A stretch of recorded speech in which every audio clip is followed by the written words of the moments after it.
एक समय की बात है, दो दोस्त एक साथ रहा करते थे। एक का नाम हीरा और दूसरे का नाम चंदू था। जब दोनों काम करने जाते तो हीरा उस काम को पूरा करने में लगता, तो चंदू उसे बेकार की काम बताकर उसे पीछे खींचा करता था। एक समय की बात है, वह दोनों एक रेगिस्तान में भटक जाते हैं। कुछ दूर जाने के बाद वह दोनों थक जाते हैं और उनके पास खाने पीने के भी कुछ नहीं रहता है। वह दोनों पानी के एक एक बूंद के लिए तरस जाते हैं। वह दोनों मन ही मन सोचते हैं कि अब हमें पानी नहीं मिला तो हम दोनों की मौत निश्चित है। चंदू मन ही मन सोच रहा था कि अब हमारी मौत निश्चित है, लेकिन हीरा को पूरा विश्वास था कि उसे पानी अवश्य मिल जाएगा। और कुछ देर बाद चंदू उसका साथ छोड़ देता है और हीरा आगे बढ़ते जाता है। कुछ देर बाद उसे एक झोपड़ी दिखाई देता है। उसे अपनी आंखों पर यकीन नहीं होता है।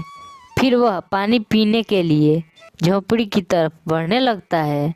कुछ देर चलने के बाद वह झोपड़ी तक पहुंच जाता है और उस झोपड़ी में कोई नहीं था।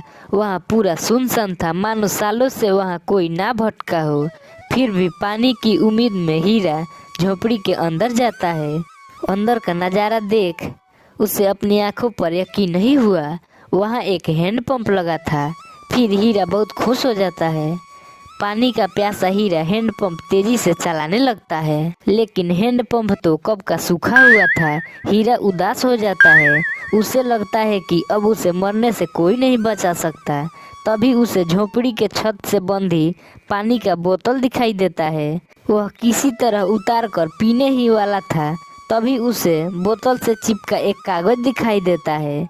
उस पर लिखा था कि इस पानी का प्रयोग हैंडपंप चलाने के लिए करो और वापस बोतल को भर कर रखना ना भूलें। फिर हीरा सोच में पड़ जाता है कि वह हैंडपंप में पानी डाले या उस लिखा हुआ बात पर विश्वास करे।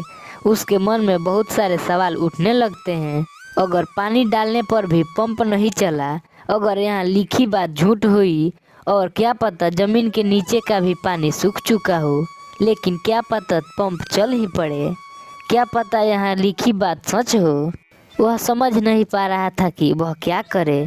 फिर कुछ देर सोचने के बाद उसने बोतल खोली और पंप में पानी डालने लगा। फिर पानी डालकर उसने पंप चलाने लगा।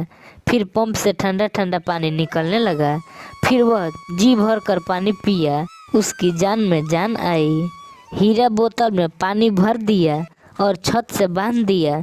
जब वह ऐसा कर रहा था तब उसे एक और बोतल दिखाई दिया। बोतल खोला तो उसमें एक पेंसिल और एक नक्शा रखा हुआ था, जिसमें रेगिस्तान से बाहर निकलने का रास्ता था।